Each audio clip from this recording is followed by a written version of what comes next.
मेरे प्रिय भाई बहनों, आप सभी को मेरा नमस्कार और जय मसीह की। अगर मैं आपसे ये प्रश्न पूछूं, क्या कभी आपने अपने दिल को देखा है, तो आप थोड़ा मुस्कुराएंगे और कहेंगे, भाई क्या बात पूछ रहे हैं। कभी किसी ने कोई दिल को देखा है? देख ही नहीं सकता। हाँ, क्योंकि दिल को तो बाहर आना पड़ेगा और वो हमारे शरीर के अंदर है। तो दिल बाहर आ गया तो हम तो रहेंगे ही नहीं। सही बात है कि नहीं? चलिए मैं दूसरा प्रश्न भी पूछ लेता हूं।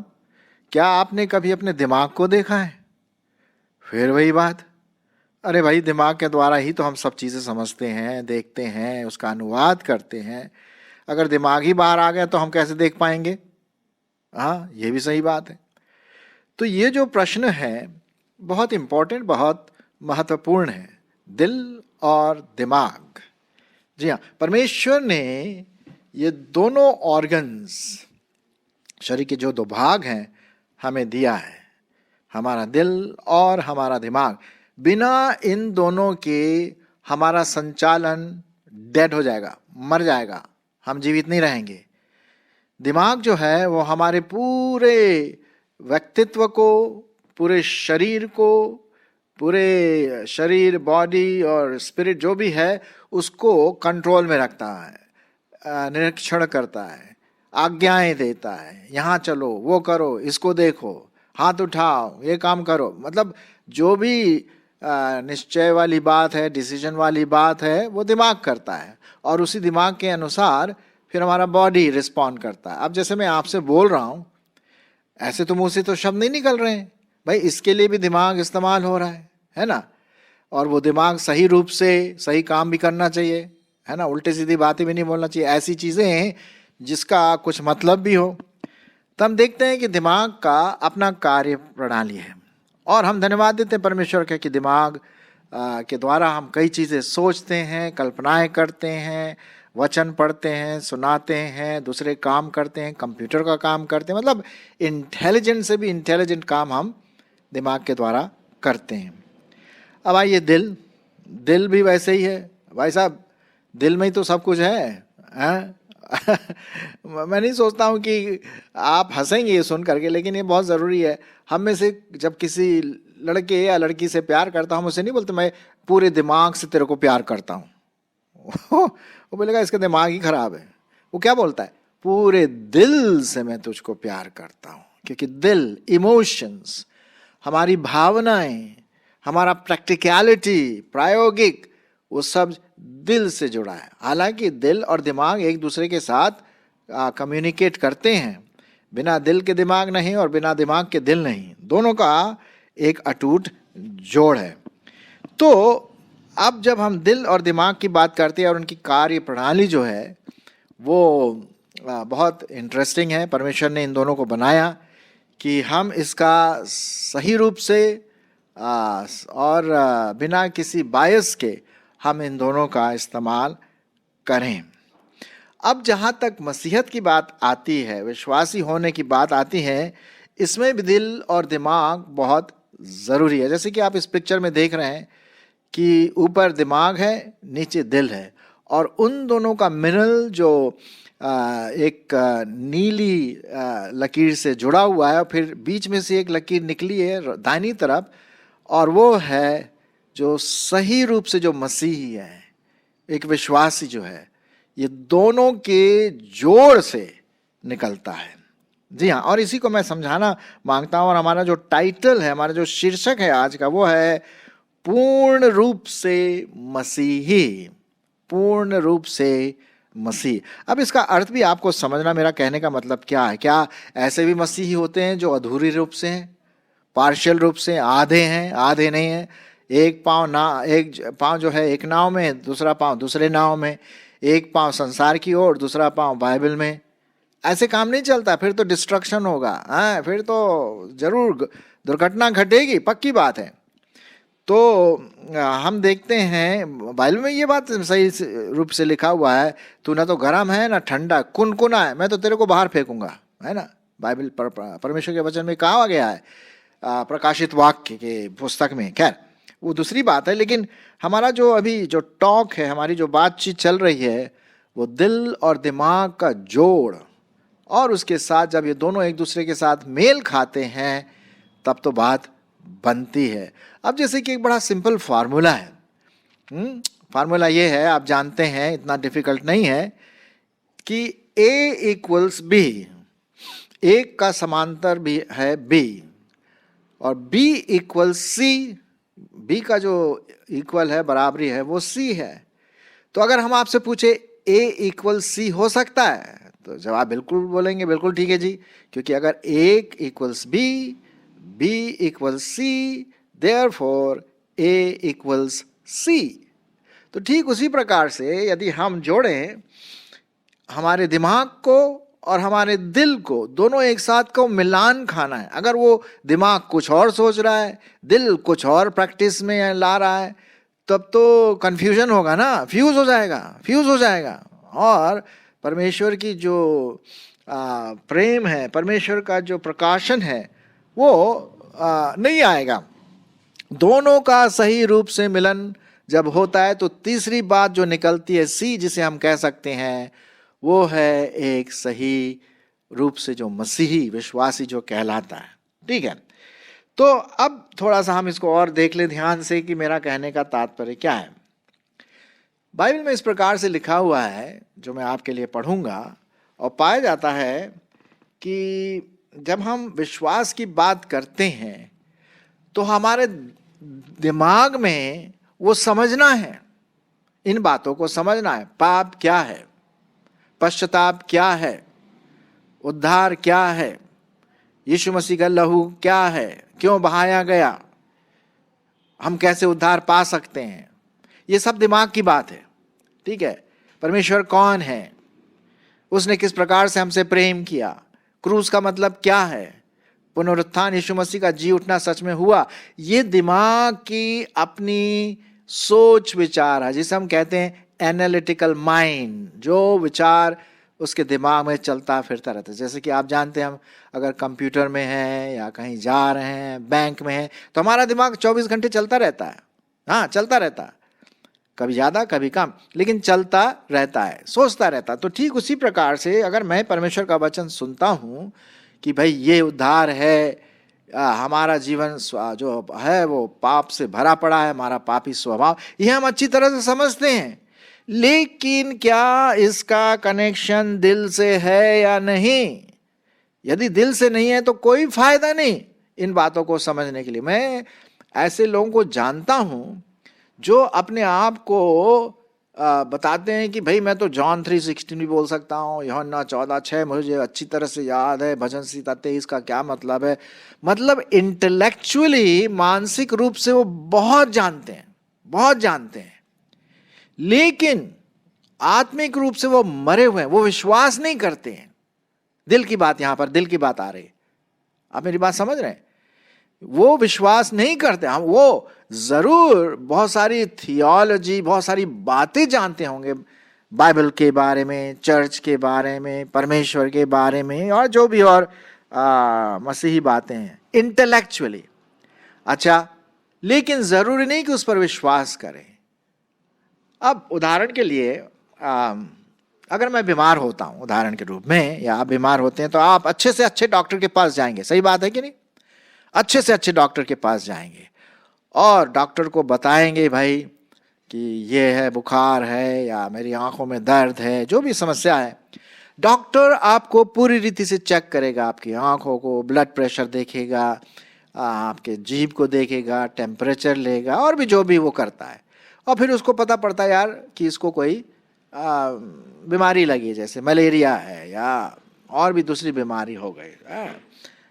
तो जब ऐसी बात होती तो वो आपको गोलियां देता है, दवाई देता है, बोला कि भैया 3 बार गर्म पानी के साथ इसको ले लो, ठीक हफ्ते में ठीक हो जाओगे। अब मैंने इंटेलेक्चुअली उस बात को तो समझ लिया। अब यदि मैं गोलियां ले करके, दवाइयां ले करके ताक में रख दूं या अलमारी के अंदर डाल दूं, तो क्या मैं ठीक हो जाऊंगा? देखिए, मैंने उसको प्रैक्टिकल रूप से नहीं लिया, अप्लाई नहीं किया प्रायोगिक रूप से, जो डॉक्टर ने कहा। सब मैं समझ गया, मेरी बीमारी क्या है, उसकी दवाई क्या है, अच्छा डॉक्टर था, लेकिन वो सिर्फ मैं अपने दिमाग तक ही सीमित रखा, उसको मैं प्रैक्टिकल टच, है ना, व्यवहारिक रूप से मैंने उसको नहीं लिया, तो मैं तो ठीक नहीं हूँगा, पक्की बात है।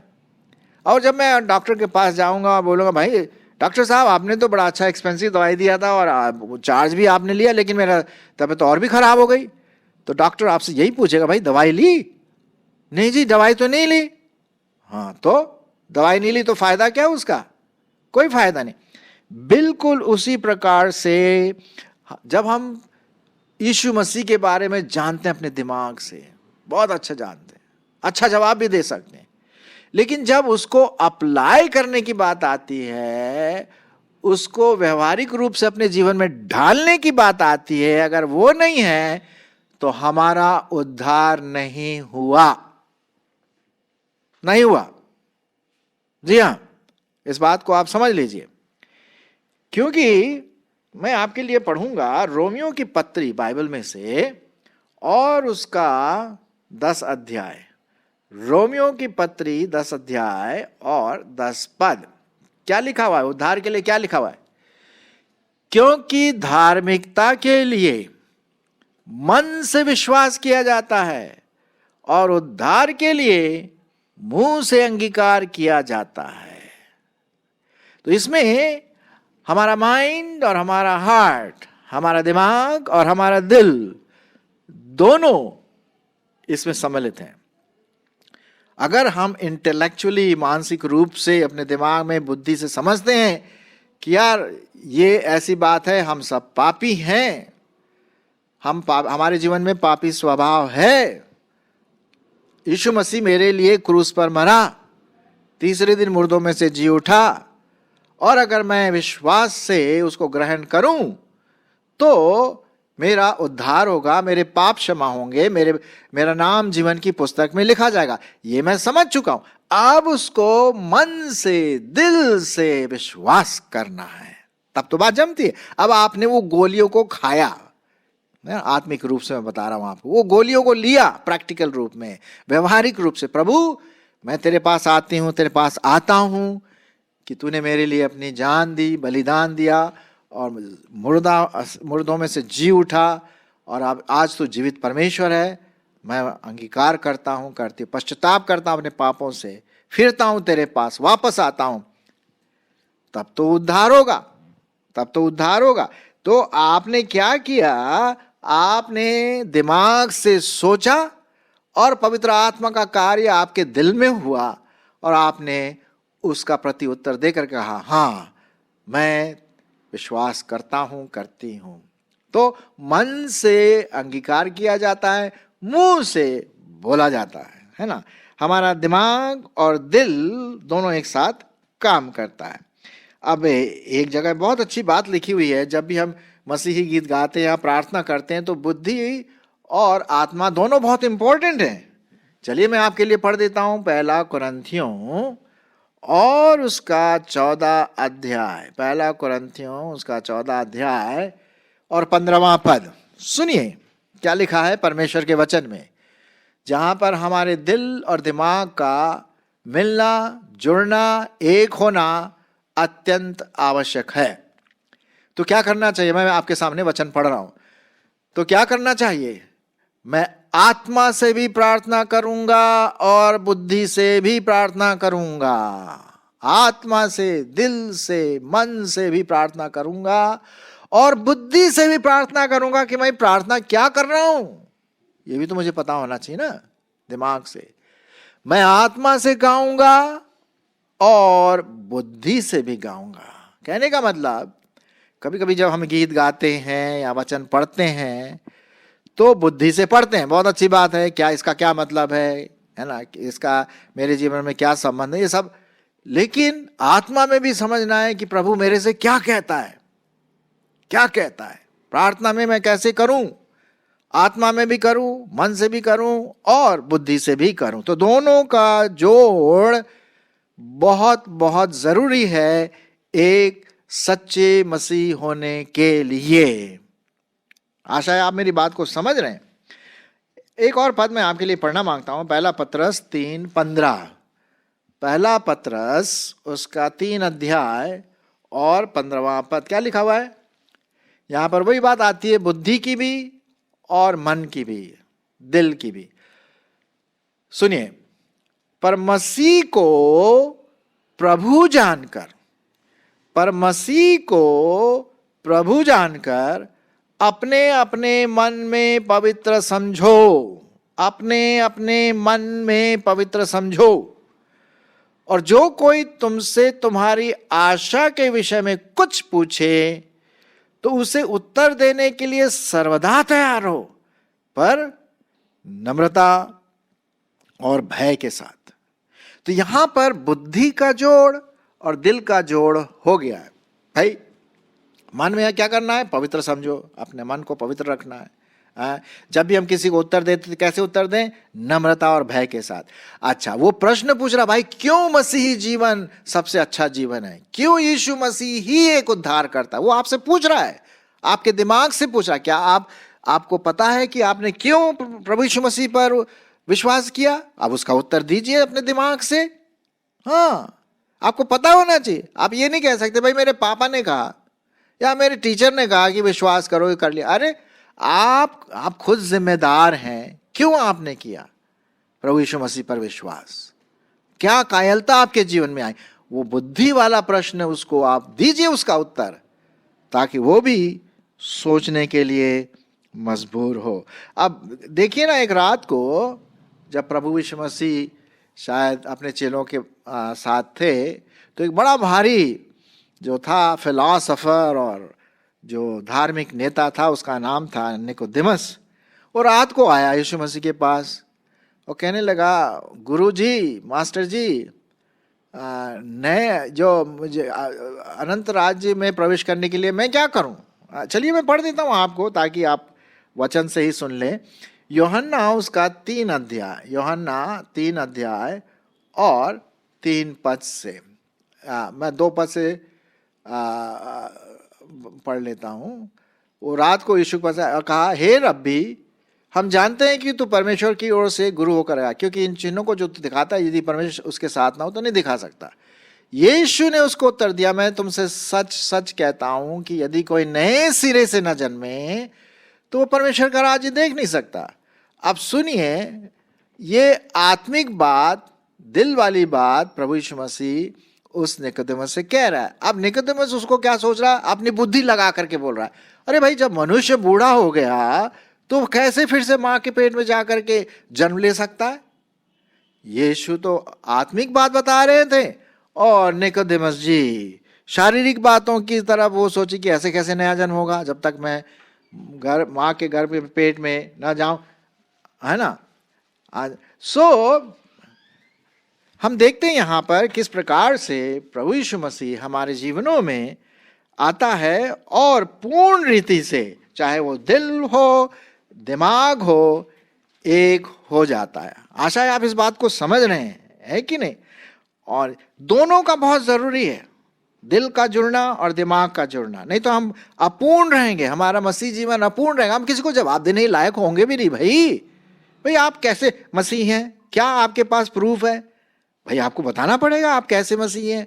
ऐसे नहीं बोल सकते मेरे पापा ने मुझसे कहा था, मेरे दादा ने मुझसे कहा था, वो सब नहीं चलता। आपको प्रूफ देना है कि क्यों आप मसीह हैं, क्यों यीशु मसीह पर विश्वास करते हैं। और वही बड़े आदर के साथ, भय के साथ, नम्रता के साथ, जैसे हमने अभी पढ़ा ना आपके सामने। तो ये बात जरूर आप मेरे प्रियो आप ध्यान रखें कि दिल और दिमाग का जोड़ जब मिलता है तो एक सही रूप से एक विश्वासी आगे बढ़ता है, वो मसीह है और दूसरों को बताने के लिए बहुत बिल्कुल निपुण रहेगा। आज लोग यही देख रहे हैं, है ना, क्या आंसर देगा ये? क्या आपके पास आंसर है इसका? आपके पास उत्तर है या ऐसे ही रहेगा? ऐसे नहीं होगा। अरे भाई हमारे पास जीवित वचन है, जीवित परमेश्वर है, पवित्र आत्मा है, दिमाग परमेश्वर ने दिया है, तो हमें तो इसका पूर्ण रूप से तो इस्तेमाल करना है ना। तो इस बात का आप जरूर ध्यान दीजिए। सो आज हमने देखा अपने इस छोटे से मेडिटेशन में कि दिल और दिमाग दोनों एक दूसरे के साथ जुड़ना है, एक दूसरे के साथ चलना है। और सिर्फ अगर मानसिक रूप से हमें पता है कि यीशु मसीह ये है वो, और व्यवहारिक रूप से वो सच में नहीं है। ऐसे में कई लोग मिला जो अपने आप को मसीह बताते, लेकिन उनका फल देख करके तो ऐसा लगता है भैया वो किसी और कैंप के हैं। नहीं, ऐसा नहीं होना। पवित्र आत्मा का फल, प्रभु यीशु मसीह का प्रेम, दया और भी कई बातें हैं, नई सृष्टि है, नई विचारधारा है, तब तो बता सकते हैं अरे साहब जो कोई प्रभु यीशु मसीह में है वो नई सृष्टि है, पुरानी बातें खत्म, खल्लास हो गया, अब हम प्रभु यीशु मसीह में हैं। तो क्या आप इस पर ध्यान देंगे? मेरी आशा है कि आप जरूर इस पर ध्यान देंगे, जहां पर दिल और दिमाग दोनों आपका काम अच्छी तरह से करे, ताकि हम कह सके कि मैं पूर्ण रीति से मसीही हूं। आज पक्का नहीं, पक्का 100%। ठीक है जी, धन्यवाद।